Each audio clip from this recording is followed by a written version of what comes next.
like Christian morality versus what he considers atheists to like have no morals. Right, like everything that's, right, conservative life shit. That's what I took it as, or he took it as. Christian values. Yeah, you guys know. J. Mike can. No, that's what I was just going to say. You guys know that.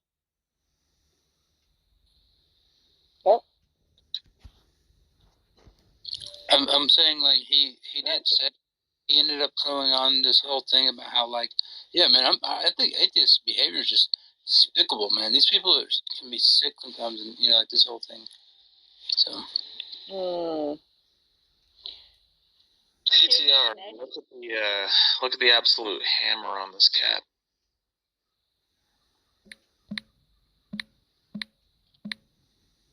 That's so weird. Is that stuck? I got stuck. Eddie, what about you and J. Mike? Can you not be there? J. Mike could be here.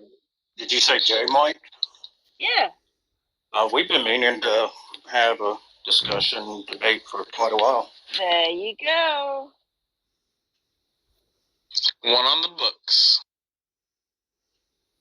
Tom, what do you think of that? Yeah. J. Mike and Eddie? Yeah.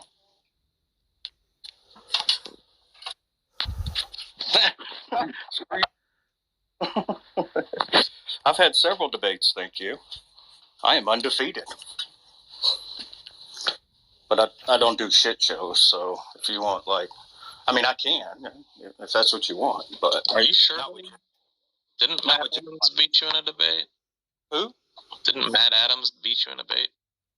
If Matt Adams beat me in a debate, I would never come back talking about philosophy or theology the rest of my life. Now, I hosted or helped host one of his debates, but I like Matt, but his debating skills and his level of knowledge are way, way down. I like Matt too. I like him a lot better than John, because I don't like John at all. Who said that? Was that Delano? Yeah, John is fucking trash.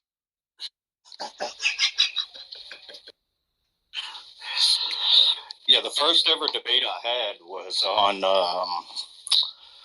grounding morality, and matter of fact, it was supposed to be against Xerxes, JT, and two dates in a row he was unable to make it. So at the last minute, they found an opponent for me, and it ends up being this freaking debate champion prodigy, which we're really good friends now. But it actually ended up being a very pleasant debate. It was on Tart. The second one was against this vegan, atheist, arrogant fool, Mike Burgandy. And it kind of turned into a shit show because he was such an arrogant prick talking shit, and I made him look pretty stupid, and I lost my cool, but yeah, that was funny. Yeah, I look back on a lot of my older debates too, and I'm like, oh, jeez, like, kind of. But it's just because I'm younger, I'm like. Well, I mean, or 4 debates I've had. I don't, in debating, I want it to be more of, less of dialectical and more heuristic, kind of trying to actually maybe change each other's mind or move, positions somewhat or learn something or teach something. The third one was against Skylar Fiction, and it was on the problem of evil. Oh. And yeah, I kind of tossed that debate. I had like 4 pages of material, and had the I watched video after video after video of him, and what I kept noticing was all the Christians that he debated about it, almost every one of them tried to burden shift. How do you account for morals? How do you account for this? So at the start, it was that first debate tournament that Tard had, and he was taking the affirmative that the problem of evil disproves God. So he had a hell of a mountain to climb.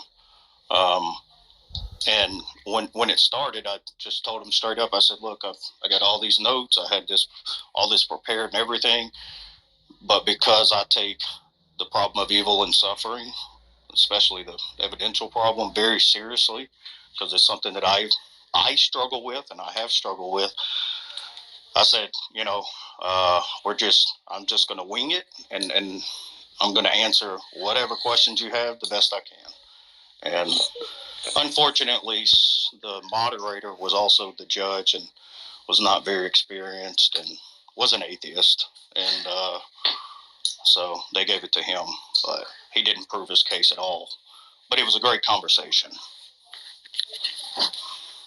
We actually became friends after that.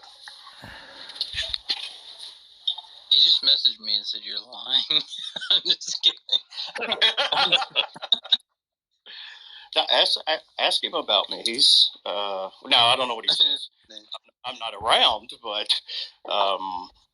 he's always had high praises because of that. Because I kind of just tossed it to the wind. To be honest, I wanted to answer the best way I could. The fourth one was even funner. It was a Messianic Jew friend of mine on whether Christians should follow the Torah or not. And we were friends before it was on Dadpool's channel, and I told him, I said, we're not, it's not going to be two Christians going on an atheist channel and making fools of ourselves. It's going to be cordial, or which I knew he would be anyway. Yeah, that's too boring a topic for Tom debates, right? This is going to be I part one on the spot. I just thought about it. Eddie, isn't Skylar Fiction's wife a beautiful ebony queen? Actually, they're getting divorced right now. Actually, There you go. Is he champ? I was just going to ask the follow-up question. Does he know you're racist, Eddie? Oh, yeah, no. I got to hide. I can't be. No, I mean, I'm not friends with him. I didn't even know anything about his wife. But we've had very good conversations since then. And, I think he moved to being a deist. Since then, do you mean since his divorce? No, before the divorce. I'm just because you're like, oh yeah, I didn't know anything about his wife, but we've been having good conversations since then. Yeah, he may be back to atheism again. No, yeah, he's a deist again now. He watches a lot of Alan Watts, so that's his thing. But I was thinking I got a good one. Eddie versus Khalil Allah. Can you debate from prison? I don't know if. Yeah, I think him and I have kind of debated out on Islam and Trinity and all that stuff. I don't know if that'd be any fun.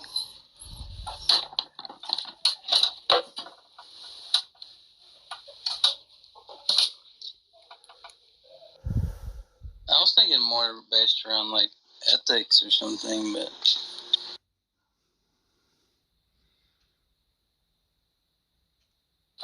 That was pretty messed up there, Converse.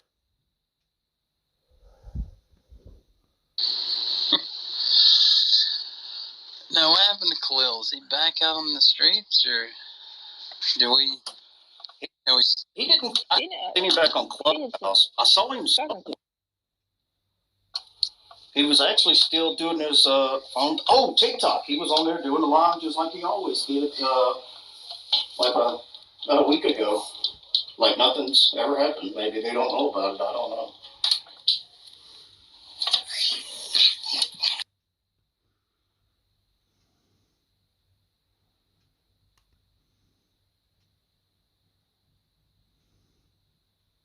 That'd be good for some real entertaining debates is my buddy Faithful to God. Well, Tom knows him. I was about to say, but I remember Tom now saying that he made a video with him one time. But him versus some Black Hebrew Israelites. Those are always pretty funny. Yeah, is he called Do? Say what? That Hebrew Israelite. He's called Dula, but he had another name before. He talks real slow. He's really annoying. Oh, you mean from the same guy from Discord, Lachama or whatever? I don't know. I think he's just on Clubhouse. I can't remember his old name. He's really annoying though. Skinny Pete, you remember Lachama? Oh, I wasn't listening. What'd you say? I said, you remember Lachama from Discord? You said Lachama? The Black Hebrew Israelite dude. I usually tune those guys out. John, what's that? Who's that guy? Is it Dula? That really annoying Hebrew Israelite. Yeah, Dula. What about What him? was his other name? 'Cause he changed it, right? What was it? Wow, I can't remember. I always know him as just Dula. Do-Light? No. Never mind. I could look it up. You know what I mean, right? Well, I think Dula means like a female servant that helps deliver babies and take care of, like a handmaid or something. There was Right? this Yeah. debate Different with spelling. Dula and Black Jesus. It was so hilarious. It was about 6 months ago. It was one of the best debates ever on Clubhouse.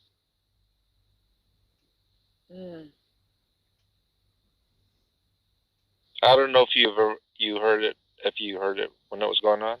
No. I remember What's it was on a Friday who's Black night. Jesus?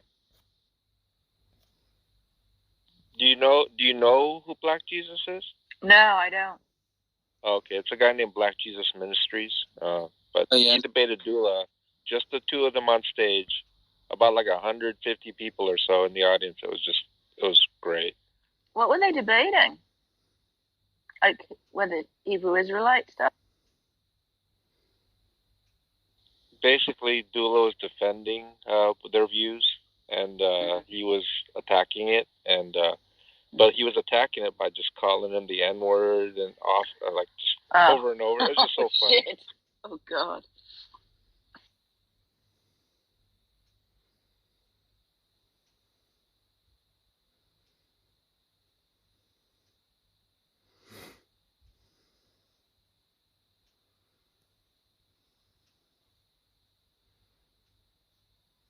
Yeah, he changed his name back to Dula again. He goes by Dula Judite. Judite.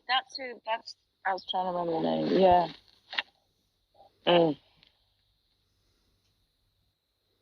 He was literally the first Hebrew Israelite I ever met on Clubhouse, and it was like, wow, people like this exist.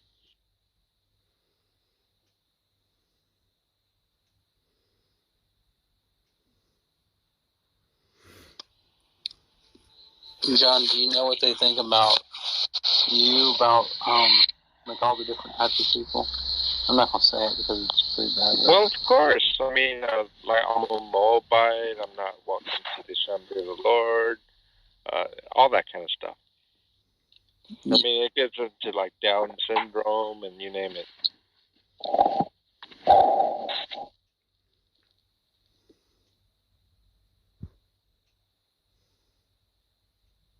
But it's funny when I go over there.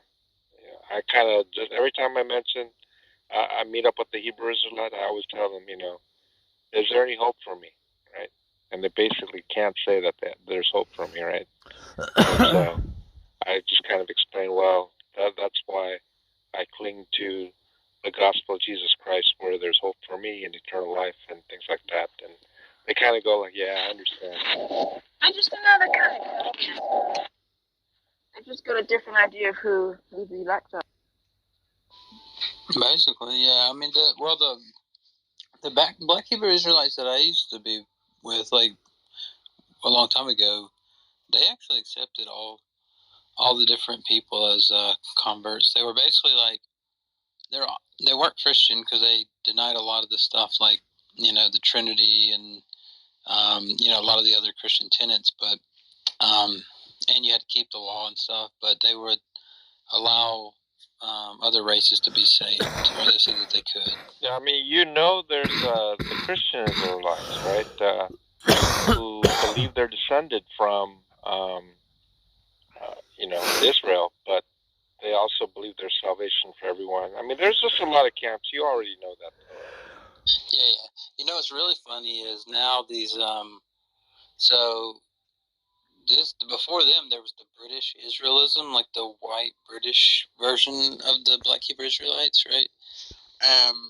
They think like all the feudal kings and stuff were like rulers that were part of the lost tribes, and all the like royal bloodlines.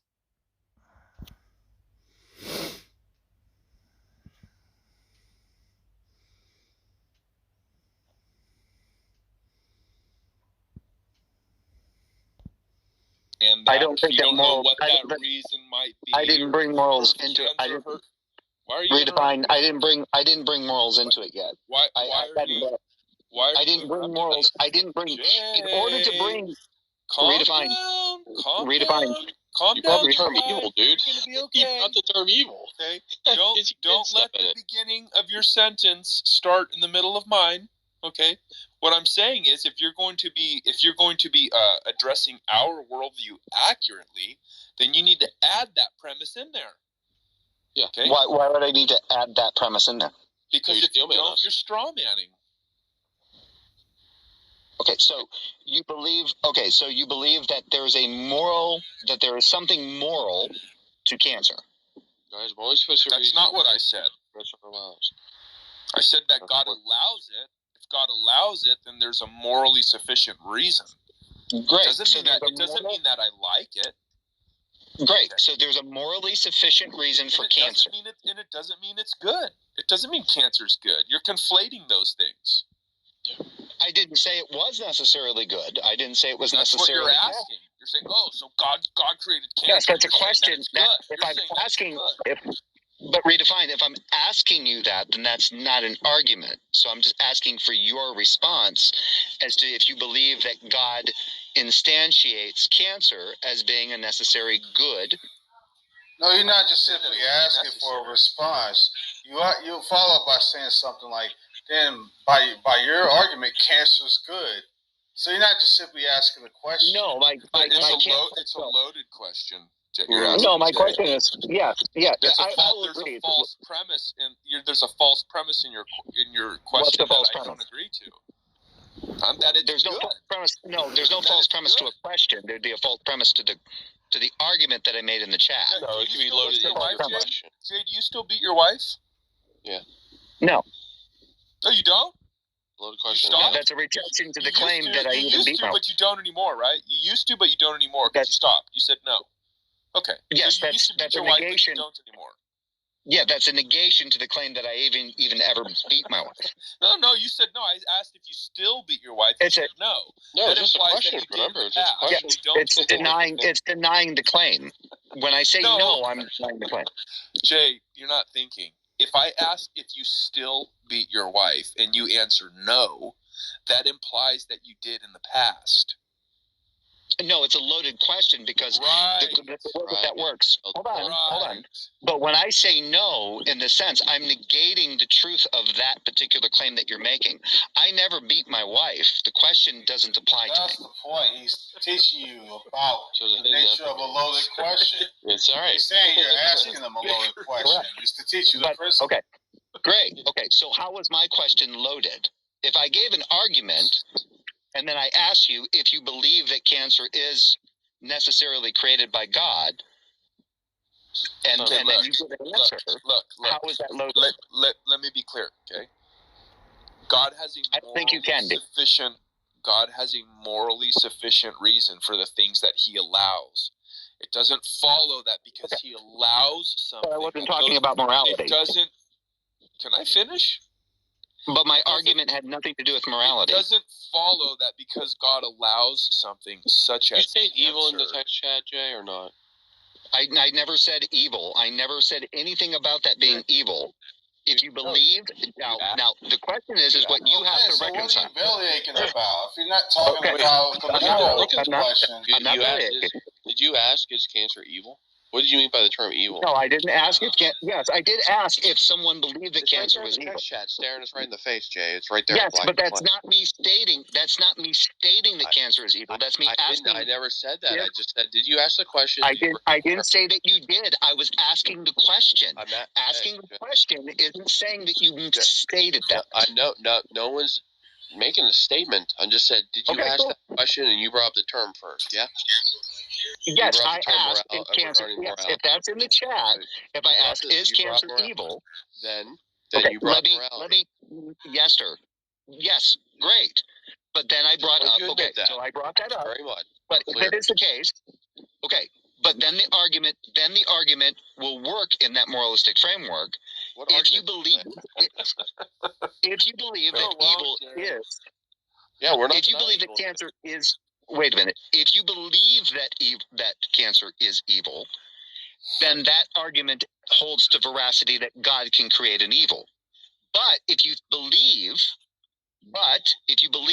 that there's a morally sufficient reason for God to create cancer, then that's a different answer to the question, which now has to be addressed. Because we're not denying evil is all real things, and evil exists. all things come into being either directly or indirectly by God.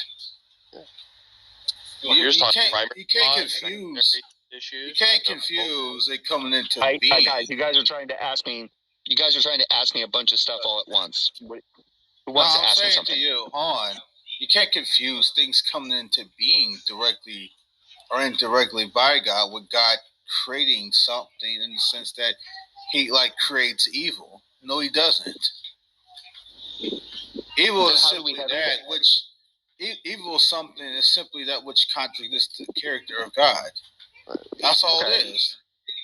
It's not something that He creates by definition. But in order that, so you're saying that contradictions can exist separate from God creating. Where's the contradiction? Where's A and not A? Where's A and not A? Where's the contradiction? Well, the contradiction is God can't create an evil. What? No, we're not denying any of the premises. We're saying God is omnibenevolent, God's not omnibenevolent, God's omnipotent, God's not omnipotent. That's why there's the question. The question was whether or not. Okay, Matt. Where's Matt, A and A? Yes, sir. Stop mumbling like Dustin Hoffman and Dick Tracy. Let me just tell you this. My question was to whether or not. So it was a two-part. Whether or not you believe that cancer is evil. Then I gave that syllogism. If God creates everything and cancer is. Chris, what did I ask you? I go, what are you applying to? A moral? You're not letting me. Matt, you're not letting me finish. You're not letting me finish. I asked this 5 minutes ago. You need to calm down. Let me ask it again. You have a lack of calm focus. down and let me finish. I brought it up earlier. Matt, you need to calm down. No, you're not going to tell Molly to calm down when I brought this up earlier and you just flat out ignored it. I said, how are you equating if you see someone murder someone, you go, that's an evil moral action done by that person. Matt, you need to calm down. Versus Matt, stop. You say it one more time, I'm moving you back down to the audience. Shut up. I wasn't finished. Okay, then you don't want to have a conversation, so I will leave. Bye. Versus I'm not going to get lectured by you, Matt. You call that Jay, you're being a hypocrite. Be applied to it. I am not going to be lectured by you, Matt. Jay, you're being a hypocrite. You're not letting me finish what I need to say. You're being a hypocrite, Jay. You are not letting me. No, you're being the hypocrite by not allowing me to finish. You're being a hypocrite, Jay. You're proving the title of the room. I brought it up. You won't let Matt speak. 5 minutes ago to you. I was talking and he interrupted. I brought this up earlier to you. You're regurgitating the same slop. When I brought it up initially, when you brought it up, I brought up that illustration. How you call these two things evil? One's natural evil, the other one you say moral evil. Didn't address it. You just side-skirted and said, I want to talk about this, blah, blah, blah, blah. I go, okay, since you flat-out ignored it, I'm going to bring it up again. Here I am, summing it up. We see him growing hemorrhoids here all of a sudden. Again, like the flippant tool that he is. I go, when I bring up this key issue, and I go, here it is, real quick, Jay. I summed it up for you. We get this, like, braid of attitude from him. Is there something mentally wrong with this guy? Or what? You have mental problems, Jay? Lack of focus? ADHD? What? What's your issue, bud? He's been that way for years. He's been that way for a long time. These people just can't get out of that mental snap, you know? Like, what is their beef? They're just angry at God. It's just this venting all the time. I'm like, can you guys just, like, let the steam knock some out of your ears for, like, 5 minutes? Is that too much to ask? Well, somebody's summing up something you blatantly dodged earlier? Welcome back. In the new year, we're going to... I'm bringing up pertinent stuff here. I'm not calling them names or anything like that. Just saying, all right, listen, dipshit. I explained this to you earlier, and, I started the discussion that way. I go, I've already laid this out to you twice, and you blatantly dodged it. Here it is again, staring you right in the freaking face, Jay. Answer it. I don't like you like me. Like, they just enter pissant mode. Just like, endless bickering with these people, man, all the time. Bickering fools.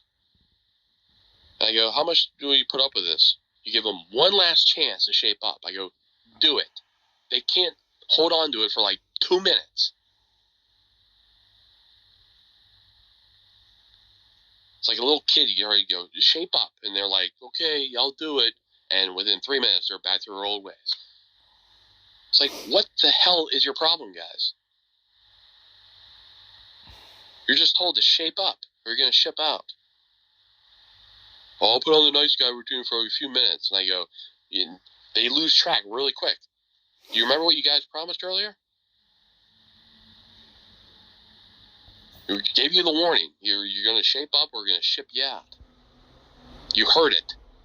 If when you get kicked out, you can't whine and complain. You were given the order. These guys are a joke. Nothing short of pathetic, man. For real. I just want to make sure you understood what Redefine was bringing up. You're like, well, we got this fourth premise there. I figured you automatically assume what the standard logical problem of evil, the way it's laid out, the first three premises. There's no explicit contradiction in any of the first three premises. No one's denying evil exists. God's not omnipotent. God's not omnibenevolent. You don't have A and not A in any of the premises. They think that's through some mental gymnastics they want to get to A equals not A. I go, all right, well, just on the prima facie, there's no contradiction there. Plus, you forgot one. It's a biblical premise. We can lay out the scriptures to show God has a morally sufficient reason for any evil he permits or allows, even the greatest evil act ever committed. Acts 4:27-28. Everything else pales in comparison biblically to that. Whatever evil illustration I want to bring up, I go, well, there's the pinnacle. Man's evil right there. He was predestined by God. They don't know what to do with that. They go, well, you didn't explain this one situation where this rapist happened or something like that. I go, well, God's not obligated to tell me. He's not obligated to tell you. He didn't tell Job. Yeah, he never told Job either. Never told Job. Well, we know about the story of Job that Job didn't even know about. Who brought up Job to the devil?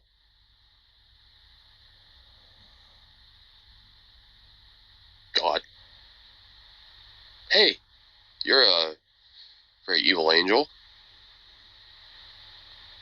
I'd be like quoting to me, going like, "Go do mass murder." Go, have you considered my son?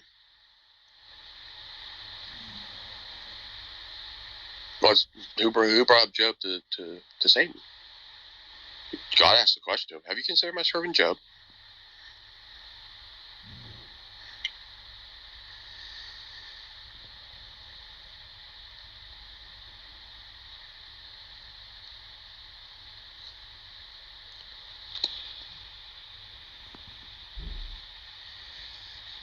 These guys just can't deal with the issue. And now I asked him a simple question. He wants to bring up an issue of something in the material realm, and was called that evil. He goes, is that something distinct from a person murdering someone, or robbing a bank, or raping someone? You know, you say, well, that was a moral action done by, or a moral immoral action done by a moral agent. I go, is a tornado a moral agent? Yeah, You what call that? law? Where does it? How do you apply the same term to two different categories of things? Where's the similarity here? What Why are the two command did cancer break? Mm-hmm. You know? Yeah, that's what I was trying to ask. It's like a reification foul. He's trying to personify cancer. If he's going to accurately represent our position, he's trying to personify cancer and suggest that cancer broke some moral law. Right. I know that's not That's what why I was trying to get clarification. Right. You heard me bring that up earlier to him, right? As soon as he came up in the voice chat. All right, I think I might have brought it up while he was addressing that in the text chat, and it said, "What are you calling evil?" There, or even asking that it's evil. You know, you distinguishing that from moral evil, or trying to apply that to it, to a non-personal cancer cell or something like that. They go, where's the equivalency here? Do you apply the same term to it? Where's the similarity? So when it came up in the voice chat, I'm like, you want to address that? I think I reiterated again. Then he just flat out ignored it. I go, okay, it's going to come up again. I waited. Let you guys have your back and forth, and said, all right, you guys already did that back and forth, cleared out the premises of the logical problem of evil. I'm going to bring up that issue again. Because he revisited it back again. He's going to go bring up the cancer again. I go, he's going to bring it up again. I'm going to bring up my challenge again. What do you call that, evil? And then you call this other action done by a moral agent and say that did evil. What's your answer, Jay? I don't want to lecture. I'm like, I just brought the issue to you, staring you right in the face. What's your issue, Jay? Oh, I want to be lectured to. And you get this little frantic Jay, just having a conniption fit. I'm like, Jay, you're the only one like going haywire here, bud. Yeah, I mean, he's been doing this for years. He wasn't ready for that. Right. It shouldn't be hard for him. Why does he have the little bitty conniptions? These guys lack focus, lack critical thinking. Here, I laid it out systematically. Not a whole bunch of fluff of like, I'm gobbling 20 things at you. Here it is. 5 things, Jay. Like 5 sentences. Can you deal with them? Slowly presented to you. Can you deal with them? We get this like ballistic attitude from him. Like, really? That's our response.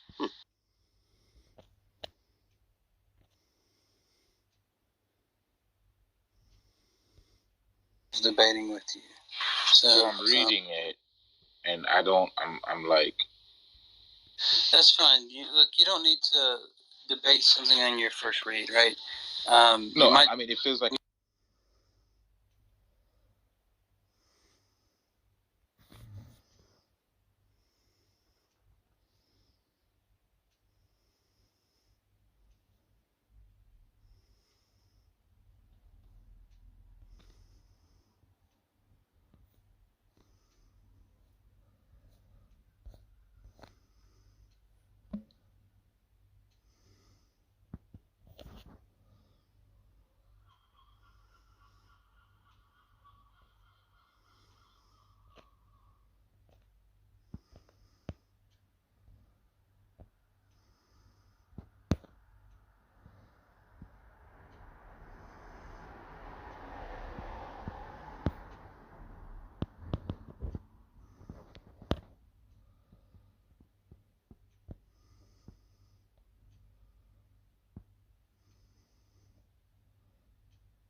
Python thing where they're beating their forehead.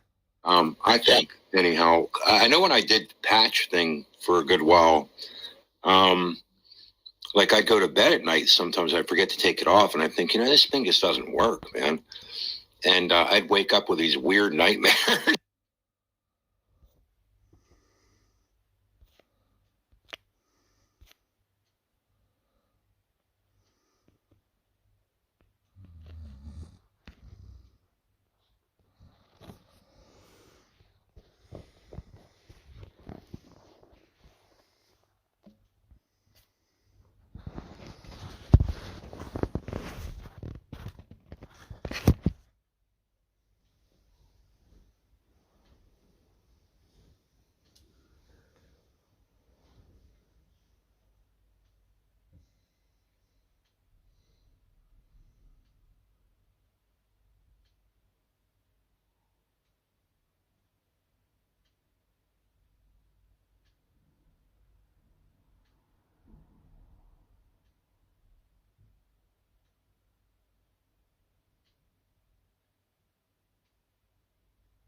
grenade.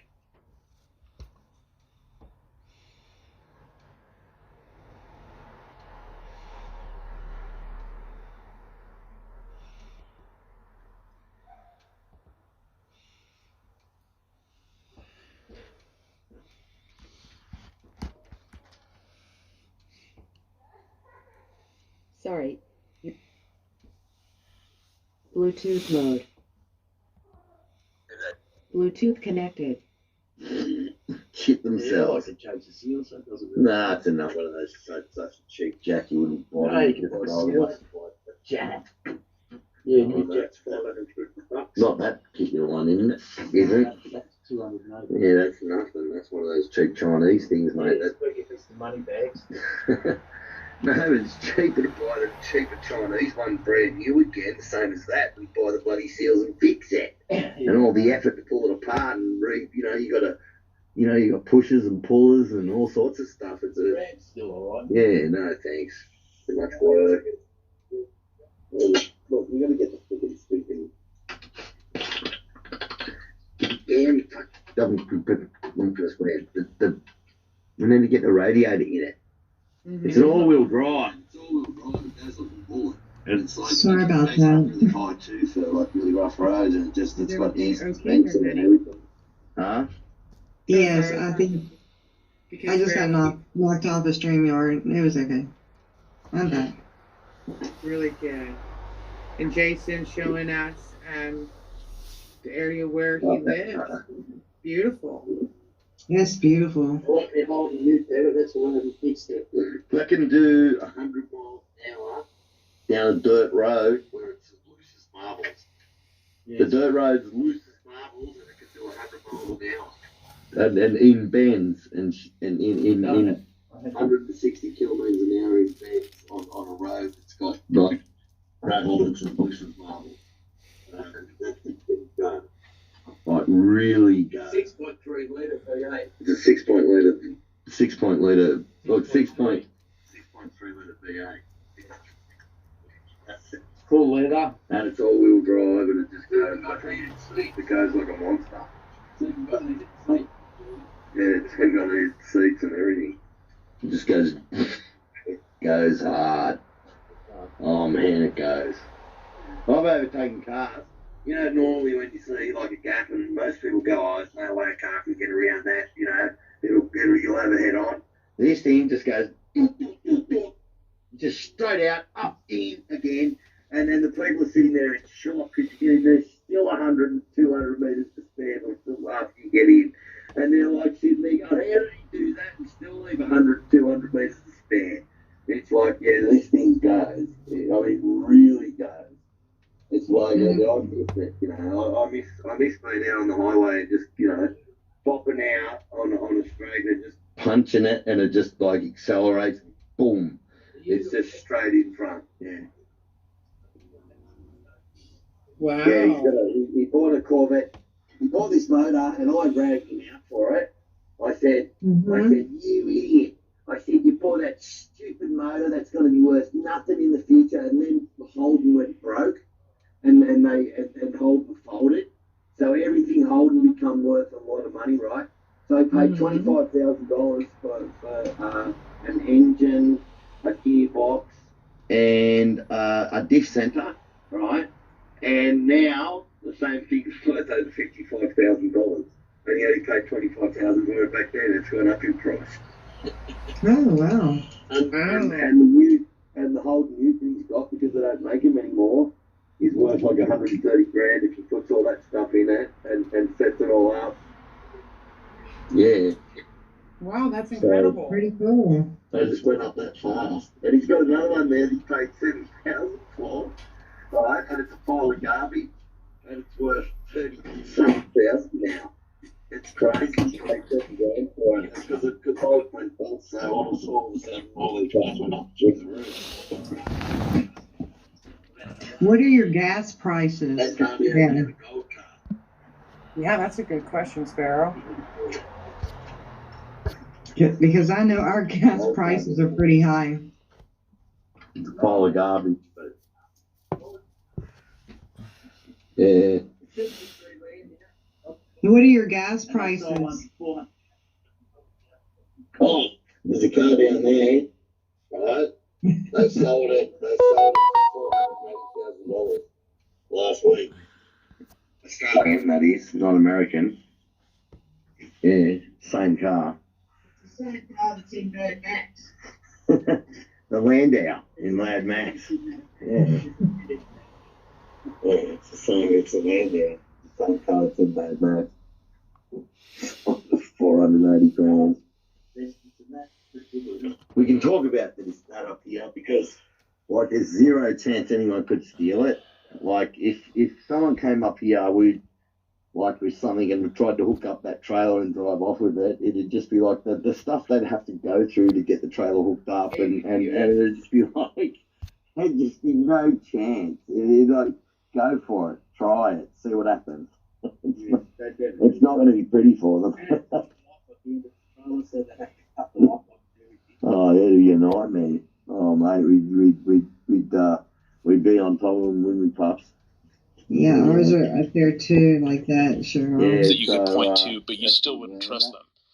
Exactly. Or if there was some latent desire. Yeah, but I might imagine like killing somebody who's like, you know, really a fucking jerk like Donald Trump, right? I don't think but it doesn't make me fires soon, because we're gonna have fires now because everything's green. So I can freaking have fires and I use that as like, for petrol and shit like that. Put it underneath, like heat just sticks box and stuff, and set it alight, goes off like a bomb. And mad fires in that fireplace there. We can do that now because it's all green and stuff. Yeah. Oh, look, there you go. There's the sun. It's coming down a bit more now. It's not going down. I'll show you. If we're here long enough, I'll stand here long enough until it goes down, until it gets down to the... And we'll show the flat earthers. Oh, yeah, flat earthers. Yeah, it's just going down like it's... Show them my roof. Yeah.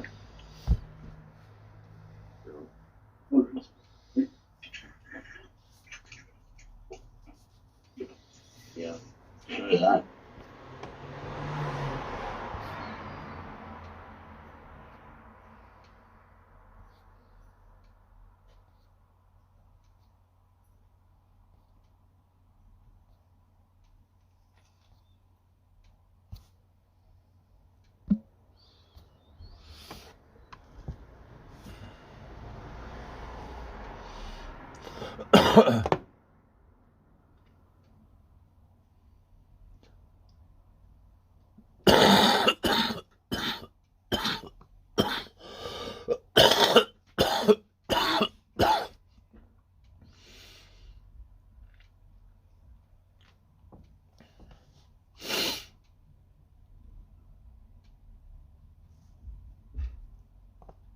So that will see the sun come down behind the clouds. Boy, that is you.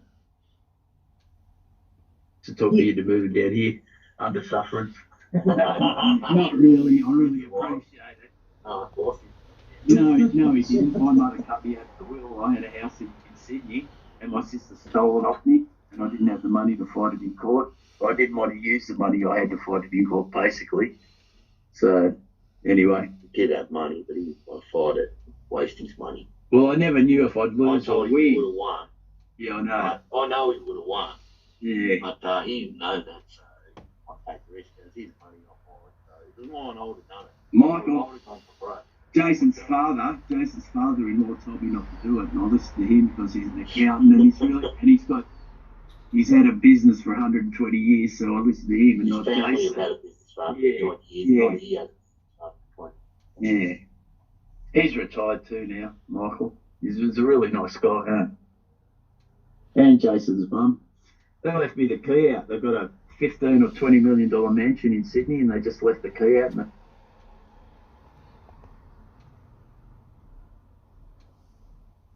don't know if they can hear me or not from the back of the microphone. And that person not wanting to leave, and then being forcefully removed, because, again, they hold to the idea that, at least according to Veckel, that abortion is the intentional murder of another human being. I disagree. because murder is an unjustified killing. I hold to the idea that ending a pregnancy is the termination of another human being doing something within the other human being. The fact that it ends that other human being's life is regardless. I do have a quick question. Because, aren't isn't human being more like legal term? Like a person is a legal term. Like you know what I mean? I feel like all these terms that we're throwing around are like legal terms. It only applies to people that are, alive. I used it as what I wanted to do was assess the conversation in what because Tone had set the conversation up from a previous conversation where he equivocated both the unborn as a human being and the person that is carrying the unborn as a human. Is this actually Skinny? Hey guys. I don't know if that's actually. Yeah, that's Kyla. me. Oh. Yep. I can recognize the voice. No, I know. I was just looking at the name, but I wasn't know whether somebody was doing a gag or something. I don't know. Hello. No. That's I had a feeling it was actually this handsomeness. Trust me. Yeah. He's selling all kinds of sex. Anyway, what I did not expect was, given this particular argument or this particular thought experiment, not an argument, thought experiment, was Tone Loc was agreeing with me that he agreed with me on the concept of human versus human. He agreed with me about states of affairs where it comes to private property. He agreed with me about how someone can be invited onto a property and then invited to go away and that kind of thing. And then all of a sudden, and I can't go back, and it threw me, but he went right to presuppositionalism to where I needed to justify reality. Okay. I mean, and I thought that was he didn't have an answer for you. That's why. I think that might have been that's what I figured was the case as well. So he went to, you need to justify reality. You need to justify why it is the case. But I had already laid the groundwork like a legal case where him and I both agreed that we're living in this particular reality. We're living in this particular state of affairs where women can have abortions. And this is the blah, blah, blah, blah, blah. And I laid that all out. And then all of a sudden it just shattered. Because he basically used presup to basically shatter the whole thing to where I needed to justify my my worldview to basically say reality is a thing, but he's operating on perception, at least if he holds to like Darth Dawkins' kind of perception of things, is that there is only one reality, there is only one true worldview. Everybody operates fundamentally within that one true worldview, but he tried to basically dismiss everything that I was saying as separate from that absolute one true worldview as being a separate worldview. It got really crazy, and he kicked me and blocked me, and I was like, I win. Because he actually said in one of his conversations earlier that he gets blocked and he gets kicked. And as far as he's concerned, if he gets blocked and he gets kicked in conversations with atheists, he's got the upper hand because they were uncomfortable with this conversation. And yet he kicked in and blocked me. And I went, That's a pretty good point. I really don't like the double standard. It always tickles me a little bit. I'm just kind of like, you really want to go there? You really want to the double standard, I tell you. Huh? I said the double standard really infuriates me. I have no respect for precept Christianity. Zero. I don't have a problem. I don't have a problem with it, but like I said, if I'm laying out the groundwork and he's laying out the groundwork, we're both presupposing states of affairs. We're both sharing in the presupposition that women do have abortions and blah, blah, blah, blah, blah. And he's agreeing with that, and he's agreeing with that, and he's agreeing with that. And then he tells me to justify all states of affairs. I went, what? You've already been going in this conversation where you and I understand that states of affairs seem to be understanding a shared worldview, at least in this extent. And then he wanted me to justify states of affairs completely. And that was not something that I was expecting. That was an argument that I had been working on for not a lot, but for a little bit. And it was not the way that I expected. I expected the argument to possibly devolve or to evolve into several like holes or possibly lead into some rabbit holes about a woman's choice and what the woman knows and intent and all these other things. It didn't even go there. It didn't even get there. I was expecting that to happen. I was expecting that to be kind of a lengthy conversation, but he just completely exploded that and went, "No, you don't have a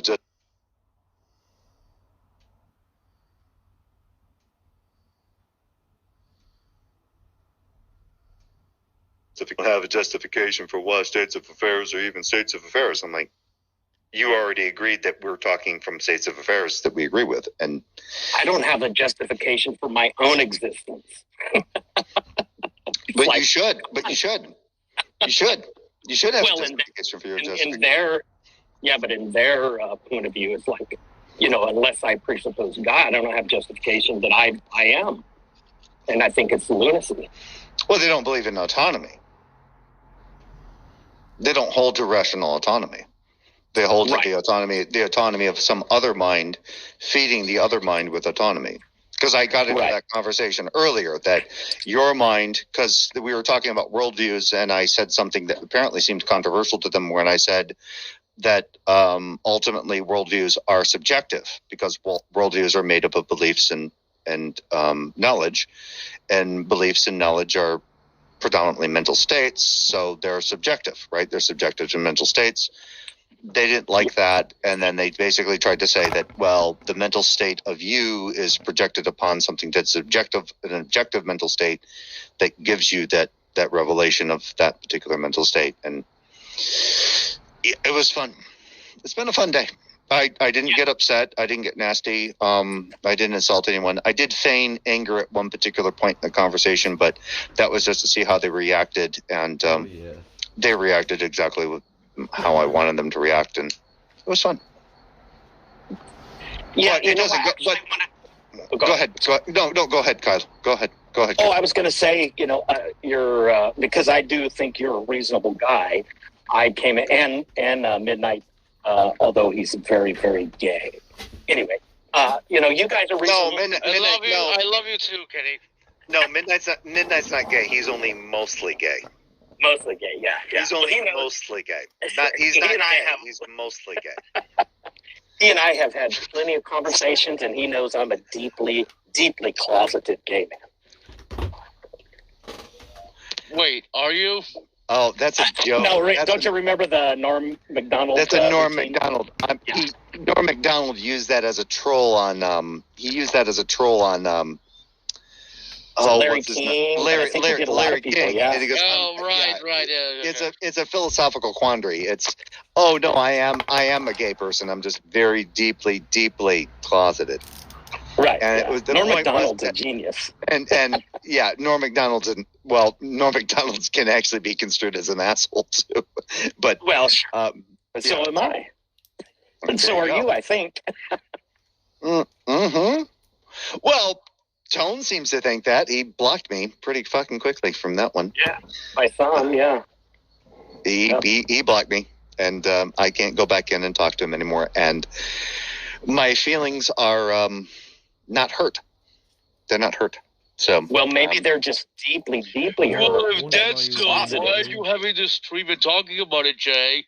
Huh? No, I'm not talking about tone. I'm talking about the topic itself. What flabbergasted me was the way that he conceded, states of affairs. Him and I agreed to private property. We agreed to these particular concepts. We agreed to women having abortions. We agreed to all those things. And then all of a sudden, it just went poof. And it just went, well, how can you demonstrate that reality is even reality? And I was like, or it's something to that effect. And there was another person in there that was a lot more amicable than Tone, but even they weren't so amicable. And after a point, And I wasn't even getting nasty. They said, what's the fundamental basis that you're actually making these claims? I'm like, I already established that at the beginning of the conversation. I established that we understand that we're observing, we seem to be living in a reality where women are having abortions and blah, blah, blah, blah. And that's what we're talking about. And he didn't want to go there. And that blew up the conversation. That's what blew it up, is that he wanted to seem to ask me to justify reality in and of itself. And I was like, oh, well, then you don't really want to have conversations with honest atheists about anything, because this is where the conversation is going to devolve, is to this level. Because if I start doing, sir, I'm going to throw precept in your face. Yeah, and we're not going to get anywhere in the state of affairs, because while you agree that abortion is part of state of affairs, and you agree to that being a part of state of affairs, and I agree that being a part of state of affairs, and you agree that in that state of affairs it should not be allowed, and I agree in the state of affairs that, well, yeah, it should be allowed. Okay, now we have to deal with that issue, but now I somehow need to justify reality in such a way to even justify that position in states of affairs, which was weird to me. So I'm like, why do you want to have a conversation about this at all with atheists in any way, shape, or form? If they're operating off of a completely separate worldview, then there's no reason to actually even have this conversation with them, and there's no reason to invite them to have it, because they're not operating on a worldview that is necessarily true. But according to Precept, they are operating on a worldview that is necessarily true. They're just denying it in their unrighteousness. So I don't know how you can have it both ways. But either way, that's it. Darth Dawkins has really done a number on some of those guys. It's amazing. Really amazing. Maybe. It is nuts. Like it was earlier in the day, Redefined Living was talking to someone, and the way that he was presenting everything and the way that he was disagreeing with someone was, somebody said, yeah, I don't need your Darth Dawkins. I don't need your Darth Dawkins script. And he goes, I'm not doing Darth Dawkins script. And then when he retaliated, he used almost verbatim the same kind of language that Darth Dawkins would use. And then I said, that sounds a little bit like Darth Dawkins, and boom, I was gone. I was put back in the audience. I'm glad to be me, Jay. Just saying. That just amazes me. I'm like, I've never seen this. It's just amazing to me. It's like, well, okay, great. Then we don't operate on the same plane. Nope. There's no reason for you to even talk to me about this, because we all seem to operate on a different plane of existence. And if I believe that women can have an abortion, right? But you're not going to have that conversation with me. If I start placating the idea, if I start using certain particular ideas and analogies and stuff like that in states of affairs, nope. You got to demonstrate how states of affairs are the case. And it was just weird. It completely, I hope that somebody finds, or somebody is able to watch that one back if that's available. I think with Clubhouse, if you're kicked and you're blocked from that particular one, you can't even go back and even watch the replay. So I'm hoping that I can. That's pretty stupid. Yeah, I'm hoping that someone can find it and maybe find that particular portion and record it for me, so I can possibly go over it, because it completely blew my brains out. I had no idea that would even happen. I was hoping that it would be, like I said, I laid the groundwork out. Him and I were both on the same state of affairs. He conceded to state of affairs. He conceded to private property. He understood that concept. I understood that concept. We all came to an agreement on that. And then, boom. And I went, oh, shit. What is this? And I did not see it coming. You didn't see Antonio Fletcher kicking you out? That's on you. Well, I don't know why Antonio even wants to have a conversation with an atheist. Why he wants to even have conversations with atheists at all about the statement, about states of affairs when it comes to abortion? No idea. If an atheist can't demonstrate to him why states of affairs are the case, I don't know why he would want to even have a conversation with atheists about abortion, as though atheists don't actually deal with abortion in any way, shape, or form. It's kind of like the idea that, like, oh yeah, you deal with driving a car and I deal with driving a car, but you have to demonstrate reality in order for you to demonstrate that when you drive a car, it's the same as when I drive a car. It's like, what? No. Not quite. No, we're both driving cars. And if I hit you with my car, that changes things up a little bit. But either way. It's funny. But yeah, that was my day. That was my day at work. I just got to sit there and it was at one point, it was getting thirsty. Like these guys were like, or it was the night before, these guys were getting kind of thirsty. Like I showed up in one of Tone Loke's streams and he was like in one of his clubhouse things and he was thirsty. He was like, yeah, why don't you come up here and you talk to me? And I was like, nah, I don't feel like getting kicked that early. I just want to sit here and listen for a little bit. He's like, yeah, that's what the thing is like these guys want to come in here and they just want to listen and they don't have the balls. They don't want the balls to come up here and talk to me. And then later on in the conversation, he starts talking about how he thinks that he's doing a favor to the people that are in the audience that just want to come in and listen and they just want to learn from these conversations. And there's nothing wrong with that. I'm like, but there was something wrong with me just being in the audience and listening. Yep. And I went, dude, you're a cocksucker. So, yeah. Tone Loke can eat a whole bag of fucking hot, salty nuts right in his mouth. Right in his butt. Oh, I got AJ Heeb in here. Wait, where did Kylo go? Oh, yeah. So, Mr. Heeb.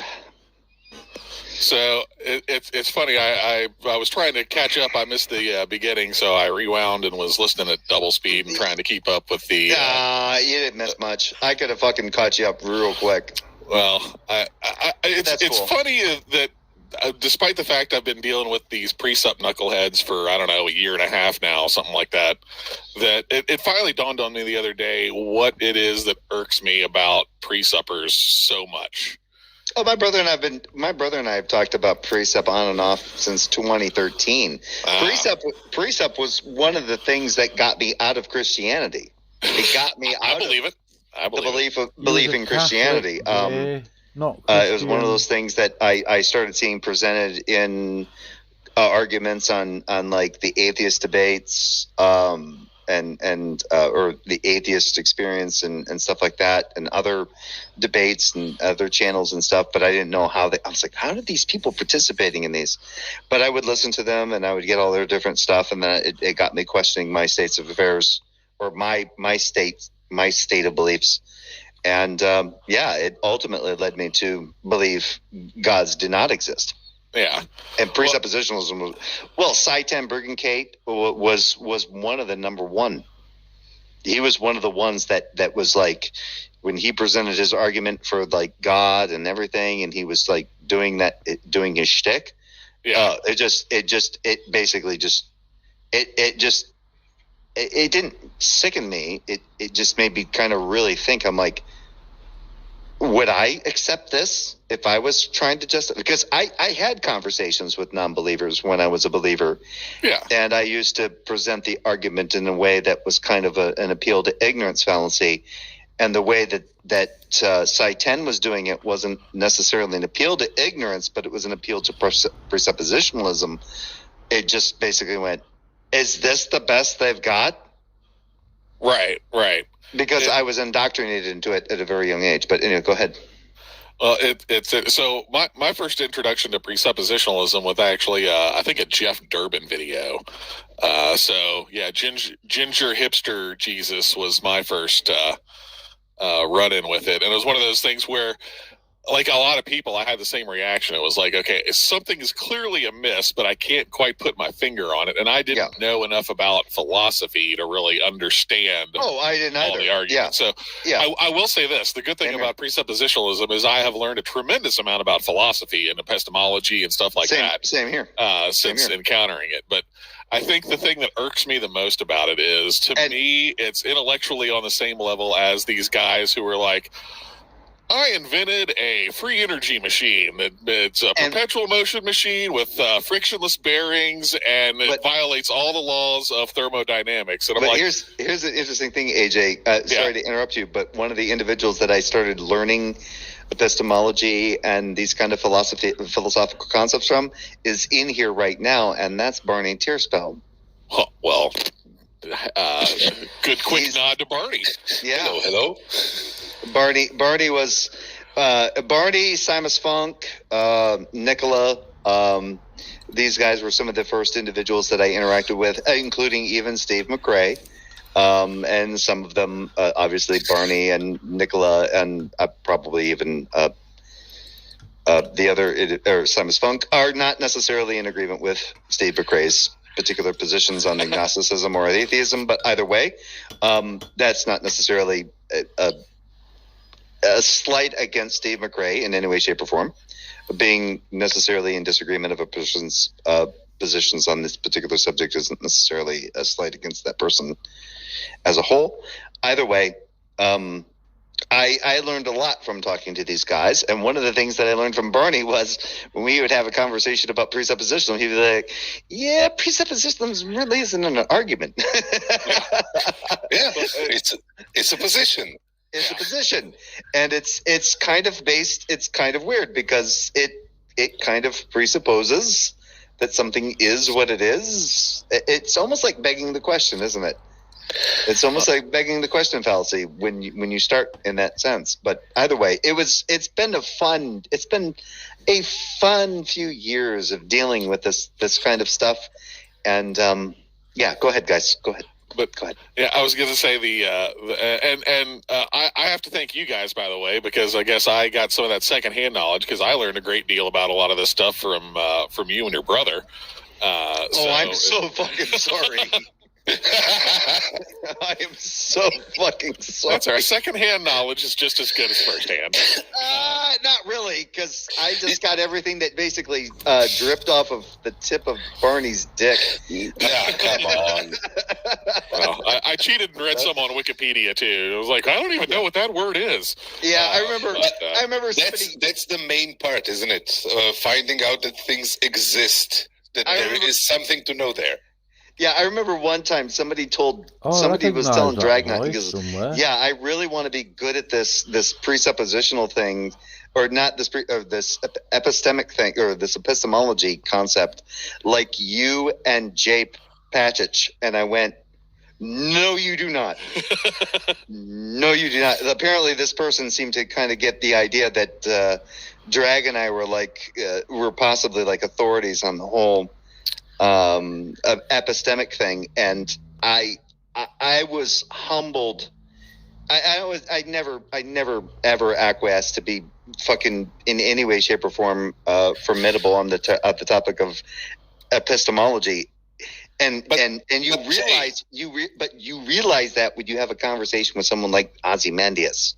Yeah. Oh. And then all of a sudden you go, "Oh shit, I didn't even know that," and then he goes, "Yeah, that's a concept you probably didn't know about," and then you go from there. Go ahead, Bernie. I'm sorry. But Jay, if you don't like when people do it to you, why are you doing it to me? Or even Ozzy? Don't too quote me.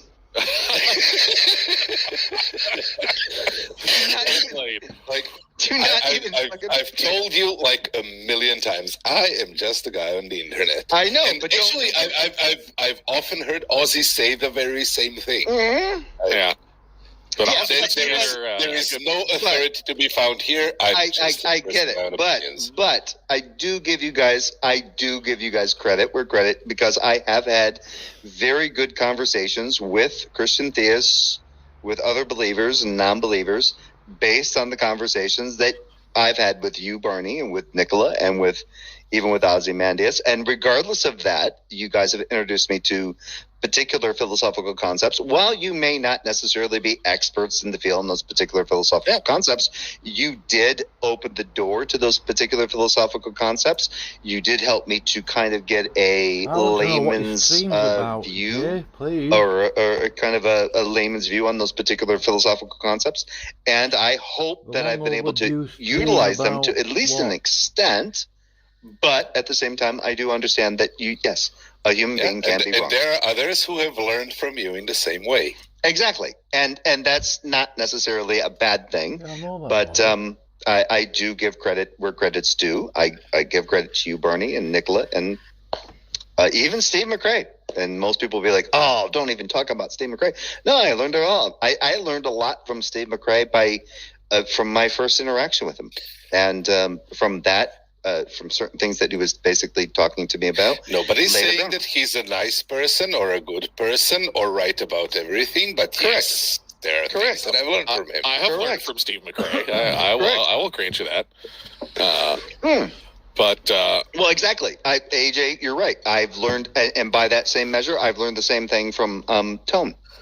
From Anthony Fletcher. He basically taught me Cubes. Tone Loc basically taught me that when you get into a conversation about abortion rights, it will necessarily devolve into a presuppositional argument. Well, I think anytime you get into a conversation with a presuppositionalist, it's going to devolve into a presuppositional argument. The second they feel threatened or cornered, that's what they fall back to. But AJ, I didn't ever expect this in the sense that I was laying out a foundation that was based in our basic understanding of states of affairs. I never got. He was agreeing with me every state of every way, in every way, shape, or form. He agreed. He agreed. I built that foundation, and then he went, "Please tell me how you know that reality." And I'm like, "What the fuck?" Well, and that's the thing. It's because you built that foundation, and he did agree. That's where it's like he was running out of places to retreat to. So his only choice at that point was to either concede the point to you or be like, your whole worldview is wrong, and you can't justify any of that. But foundationally, I'm running off your worldview because there can only be one worldview, and that worldview is the Christian worldview, and no one can actually escape that. You can only deny it in your own righteousness, right? Yeah. Right. Yep. There you go. Maybe Anthony is just a fan of Carl Sagan. That's unlikely. What I wanted to say was the statement of, in order to make an apple pie, first you have to invent the universe. In order to talk about anything, first you have to justify the existence. Yeah. Well, I mean, there's some truth to that. Like, I get the value in that. But no. No, it is. It's the Carl Sagan thing. I totally. No, I don't have to justify why I drive a car. I can drive a car because I can drive a car, and maybe Tone can't fucking drive a car, but I can be like, yeah, I can drive a car. Do you agree that cars exist? Yeah, I agree that cars exist. Do you agree that human beings can drive cars? Yes. Do you believe that human beings that they can drive a car? They know how to operate a car? Yes. Do they know everything about a car when they operate a car? No. Yeah, I would remind Anthony, if he doesn't know who built the car, then he can't justify being able to drive it reliably. I don't think Anthony's ever driven anything. I don't think Anthony's ever driven his own stick shift, if you know what I mean. Probably wink, wink. 36 years old, and he's been doing... Okay. I don't mean to ad hom here. Also, in that statement, reliably is a very loaded word. What's that? Reliably. That he can't drive a car reliably. Can anybody drive a car reliably? Oh, come on. Come on, Barney. Seriously. Worldview collapsed. Yeah, and... Oh, I just blew up in my face. Like a hot load in a porn. Just smuggle in some certainty while we're at it. Just spoke all over my face. Like, here's that uncertainty all over your face. Now you have to question. Now Barney's going to give me more anxiety when I go to work tomorrow. Like, oh my God, I can't reliably drive my car. Jesus Christ. It's okay. Love you. I love you, Barney. I love you, Barney. Love that. Anyway, real quick, while I'm still thinking about it, I'll finish up my thought on the. Go ahead, dude. Thing. Then That's why I opened this up. But and since we're name dropping famous physicists and whatnot, I'll stick with Carl Sagan. Like, I look at presuppositionalists the way I think Carl Sagan looks at these guys that are like, I invented cold fusion. I've got this cold fuse generator that I made in my garage. Demonstrate it. Yeah, it's so. This guy who demonstrate the reality that the cold fusion exists in order for cold fusion to exist. Well, to me, though, it's the problem of we've got this guy who couldn't pass a 100 level physics course or the entrance exam to a 100 level physics course, who claims to have solved some unsolvable problems in physics. Like, if you look on the Wikipedia page for unsolved problems in philosophy, it's just a checklist of all the shit that presups go, yeah, we nailed it. We got it. We totally fixed that. God did it. Well, the thing about presup is amazing because it basically starts with, in my opinion, it starts with begging the question fallacy. It starts with the assumption that the God is true, and doesn't demonstrate that the God is true. It just demonstrates that it just basically says, oh yeah, it is the case because you presuppose it to be the case. Well, so that's automatically one of my kind of issues with it. With the issue, I would go one step below that and actually say that even if you grant them everything, give them everything, say, okay, all the stuff that you presuppose is true, it still doesn't get you the certainty and the this unbroken causal chain of justification, of epistemic justification that you claim. You still don't get that, even if everything else you say is right. Like, that's still bullshit. You still don't win. AJ, somebody actually said that in a Clubhouse debate. They were talking about how Christians have a one-up on atheists because they're satisfied. They're very, very, very satisfied with the idea that they know that they know something, right? Yeah. So they know something to be the case, and they're very satisfied. I'm like, really? Then why was I so satisfied when I stopped believing in God? I was in there, but I didn't get the chance to even say it, but I wanted to say it to that person. I was like, why was I so satisfied when I stopped believing in God to exist? Why did I get this feeling of contentment that I no longer was necessarily beheld to this thing? And there was an article that I actually found about particular atheistic beliefs and Christian beliefs where it actually talked about how there are atheists that are just as satisfied in their own beliefs, and they find contentment in those beliefs as Christians do, if not more so than Christians and other theists. They're perfectly happy in the idea of not knowing things. They're just I don't know that, and that's perfectly fine with me. But yeah, go ahead. Jay, all of those atheists are just lying.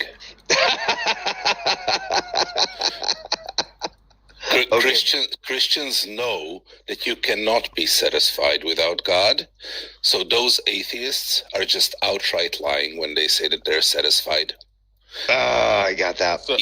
Even if they truly believe it, they're just deluding themselves. Okay, so Bernie, how do you explain based on what you just said? And I know you're saying this from a secondary perspective, but let's say that you're saying it from a first person perspective. How do you explain me being satisfied with the fact that when I stopped believing God to exist, I felt more contentment than when I did believe God to exist? Because I can mind read from this position, and I know that you are lying. Yep. And that you're not really satisfied. You're just saying that because you're serving Catholic, Satan. Not a and you're trying to Christian. convince There's a somebody difference. who believes that it is possible to be satisfied without God. Hey everybody! Bernie Tierspell is a Christian gaslighter. It's funny that you guys brought this particular topic up because this actually is in line with a comment reply I left to somebody on the Tom and Jeff show from early. Actually, no, I'm sorry. It was the Tom Rabbit video from a couple days ago. It's a pre-supper that was saying his comment was, this guy was just over talking like a child. I wonder if he's even 20 years old. Also, the argument from evil is one of the worst arguments against God. My response was, he's at least 60. He said so countless times while over talking people. His response was, I was talking about the other guy, not Darth. My response a little bit ago was, nope, you were talking about Darth. I know because a fairy whispered it in my ear, so I know in a way that I can't be wrong because fairies are magic and fuck you, I'm right. I think I've almost got this precept bullshit perfected. Yeah, they revealed it to me in such a way that I can know, but you don't know. It's actually kind of funny that you brought that up, AJ. I was in a conversation. So Michael, the Canadian atheist, yes, he was doing a stream. He was doing a Clubhouse, and I went in there, and I thought he knew who I was because he had conversations with my brother, and he had done streams with my brother. Yeah, and I was in there one time, and it was funny because I started talking, and I was presenting a particular thought exercise or argument. I think it was a thought exercise and everything, and he really liked it. And then later on, and somebody else was asking me questions about it, and then we were having conversation and everything, and then Michael stops and he goes, "Hey, I want to just say that, Jay, you sound, your voice, your inflections and everything sound exactly like Jefferson Spatchcock." And I went, weird. And I went, yeah, they should. He's my twin brother. And he went, what? And a couple of the people just started laughing. They're like, oh, he didn't know. And I was like, yeah. I said, yeah, I'm his twin brother. And he went, I didn't know that. I'm like, oh, you didn't know that? I said, oh, so you never watched the streams where he apparently never saw the streams, watched my brother's streams. Or maybe he just watched those streams where I was a co-host in my brother's streams, which is few and far between, by the way. Yeah, it took me a while to piece it together. Yeah, and he was just like, you sound exactly. I'm like, really? If you think that's going to fuck you up, you should hear myself and my brother and my dad. That will fuck you up. You won't be able to tell the difference. My grandmother, my dad's mom, can't tell the three of us apart. My dad's mother cannot tell the three of us apart. I can tell you and Jefferson apart, but not like it takes a second. But I think there's. I would call my grandmother and she'd go, "Hi, Donnie," and that's my dad's name. Over the phone, that's fair. Yeah, I'd be like, Grandma, this isn't Donnie. Oh, hi, Jeff. No, one more try. Jeff. Not do it again. Justin? Nope, because I have two brothers. And I'm like, oh man, you're just swinging and missing here. I'm like, well, I'm glad I'm your last choice, but I'm glad I'm at least somewhere there in your mind. But it was funny. It was really funny when he said that because he goes, your voice sounds exactly like Jefferson Spatchcock. I'm like, it should. He's my twin brother. And he goes, what? And somebody goes, oh crap, are you really? And I'm like, yeah, I have 15 minutes. Bitch didn't want to fucking come out. I came out first. The fucker was sitting on my goddamn head. So, but anyway, it's fun. But I thought it was funny because I thought that Michael knew who I was based on, at least if he was following my brother's video content or videos, he would kind of catch the connection. And apparently he never caught the connection. And I was like, yeah, I'm kind of his brother. We were womb mates at one point. So, yeah. Well, those Canadians, they're nice. They're just not all necessarily smart. Now. Well, I didn't expect it's relentlessly nice. Well, but here's the thing, AJ. I actually had a Christian theist by the name of SFB Mod. He insisted that my brother and I were the same person. Even though both him and I were in the same stream with him. Yeah, that's talent. Yeah. And then he said, no, you're both the same person. And I went, Really? Okay. Well, that's cool. And I left it. I kind of just left it at that. I was like, okay, well, we can demonstrate that to be false, but I'll just leave it to you to believe it, because that's the epistemic thing, right? No, I never heard you. I never heard you guys overtalk each other. I've never heard you talk at the same time. Yes, you have. Nope. I'm fairly certain. I don't recall that. Barney, yes, you have. Nope. Yes, you have. I'm denying it in my unrighteousness. And actually, now that I think about it, Barney sounds a whole lot like Peter. Tucker? Yeah. No. No. Barney is not Peter Tucker. Well, no, I'm not saying he is. It sounds like a little bit. Yeah, not really. Not even the least. One's an older Dutch disgruntled bastard. The other one is someone about 3 to 4 years younger than I am. That a country.